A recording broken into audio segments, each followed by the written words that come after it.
Hello again, and welcome back to another day of the 12 Days of Christmas. Thank you very much for joining me.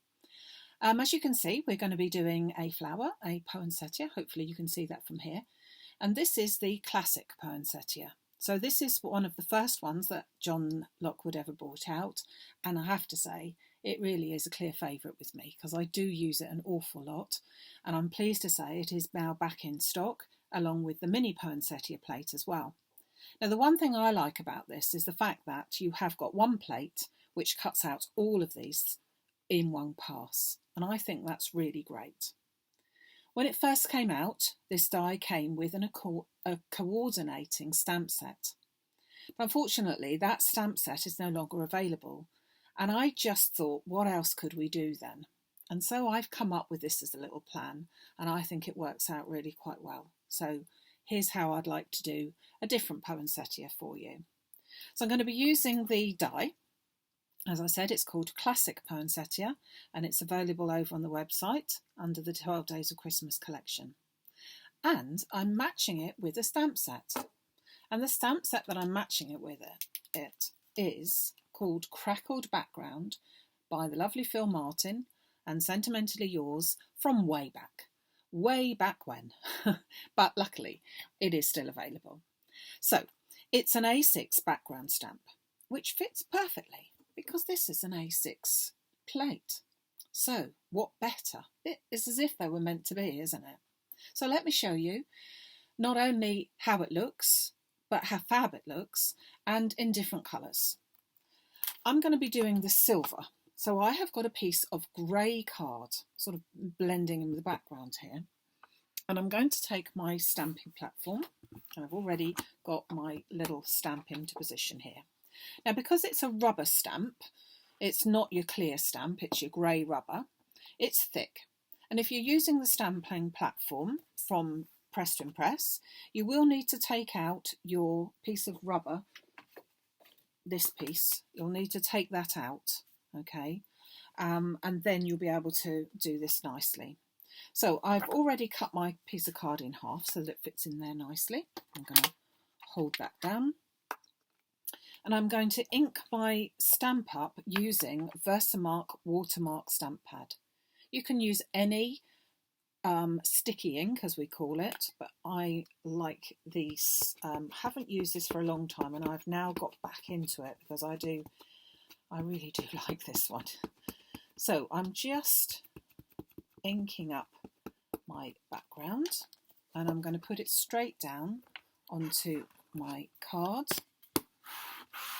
I'm just using that as a pressure so that I can get fairly even pressure, and I think it is, yep, fairly even. Just, that's better, do that in the centre. You can see I didn't use an anti-static bag. I didn't think it was particularly important to do that, but you could get into the habits of doing it if you preferred. So you can hopefully see just about that there is a pattern on there now. I'm going to take a piece of scrap card, and I'm going to take my Izink silver embossing powder, and I'm going to sprinkle that liberally over the top, shaking off any excess. Okay, so we've got that all beautifully done.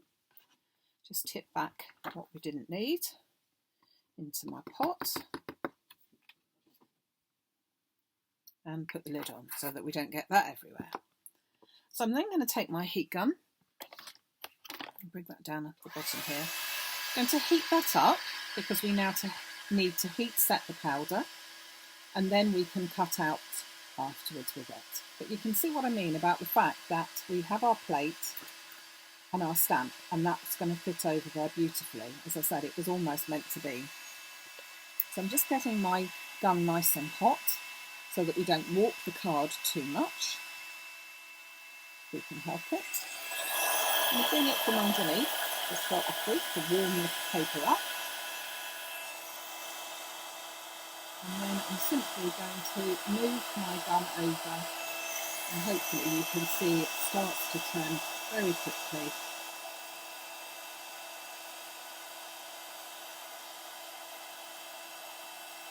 as we're going along. Just turn that round. See, there's a little bit there that I didn't set. It's fairly simple to be able to see where you haven't been on this, because you get that beautiful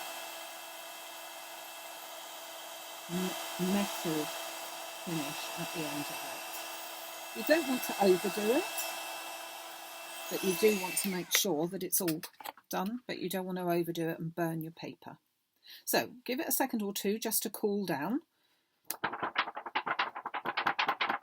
so that the paper's cool again, and then I can place my plate over the top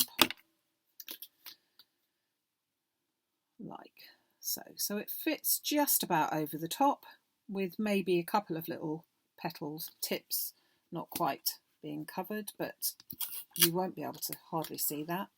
I'm going to then pop that through run that through my die cutting machine, like so.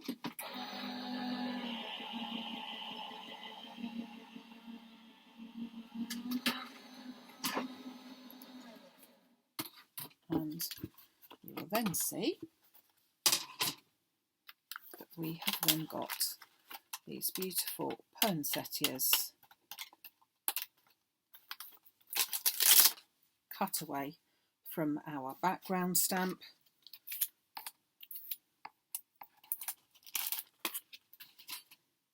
And hopefully then you can see just how pretty that looks.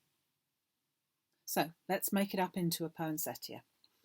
I have already taken the poinsettia plate, and I've also cut it from silver mirror card so that we've got some backgrounds here, because I think that looks quite nice. So I'm going to start off with my silver mirror card background like so, and then I'm going to go with my largest of my poinsettias. I'm just going to simply bend that slightly backwards. So I'm using my thumb as a my finger as a guide here, and just with my other finger and thumb just bending it down, going all the way round, and then just going to bend them all up. Okay, so you've got this sort of a pattern going on. Oops. Going to do that with all of them. So I take the next size down and I'm bending it around my finger from behind, or a pencil or something. It doesn't have to be a finger. And then bending them all upwards. Now these look fab, not just on poinsettias, on any flower as a background. They're giving you that sort of leafy, veiny look without being, symmetrical. It just is fab, and you will be seeing me using this stamp quite a few times in the various different projects that we're going to be doing over this next few days, because it's just a fabulous look. If you have got the lovely stamp set that goes with it, well, brilliant, but if you haven't, here's your chance basically. So I'm going to use a glue gun. I've got a different one that I'm trialling at the moment, and this is one of the Izink precision ones. So I'm going to pop a little bit of glue onto the centre of my silver piece. I'm going to offset my petals so that they come in between the layer below, and I'm just going to layer up piece by piece my poinsettias. Give it a second or two for it to grab, and each time you put another set on, try and offset those petals so that they look a fuller flower and more realistic. So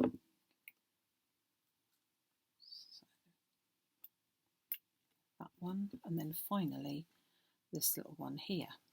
Now, I say finally, but I have got another trick up my sleeve. Just want to push that down with something just to finish it off. So I'm just going to hold that for a second. Now, we have got some beautiful stamens, but sometimes when you're going through all this thickness, it's rather a lot to go through. And so I'm going to take my stamens and I am going to, having lost my stamens, who's pinched them? In a safe place, here we are. I'm going to take a bunch of my stamens. Now these are the silver ones. So you could be trying to thread all this through, and yeah, you could be doing it, but I'm not going to be doing that, and I'm going to be taking a pair of my snips, and I'm just going to snip right at the base a couple of those. So 3 of the little stamens.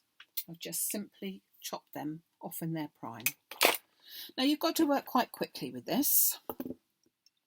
I'm going to pop a blob of glue, of my glue gun, into the centre, and I'm then going to take my little stamens and just pop them into that glue and just hold them together like that. Just turn my glue gun off whilst I'm thinking of it. So it will take a second or two just to grab, but I think you'll agree that that is just the prettiest poinsettia. It's so simple. It really works so well because you have got that plate. You could of course use any other poinsettias that you might have, but I really think that because the stamp itself is an A6 and the die plate is an A6, it's just meant to be. It's just meant to be, and so simple. Obviously, if you didn't use these dies and you had some other poinsettias, you might need to actually stamp out your stamp twice because you might not have enough room to put them all in otherwise. But I think you can agree that that just makes a beautiful topper. And let me just show you this one, which is exactly the same but done in gold. So you can see that it's exactly the same idea. The paper here was coconut white, and I've also edged that one a little bit with a pen. And so that's the gold one and that's the silver.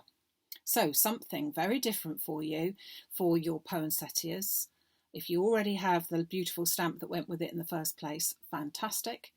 If not, and you fancy having a go at this one, it is the Crackled background that you need, and it is over on the website under the 12 Days of Christmas, and we will be using these at a later stage during the 12 Days of Christmas to make into a card, but I thought I'd show you that little version for you for today.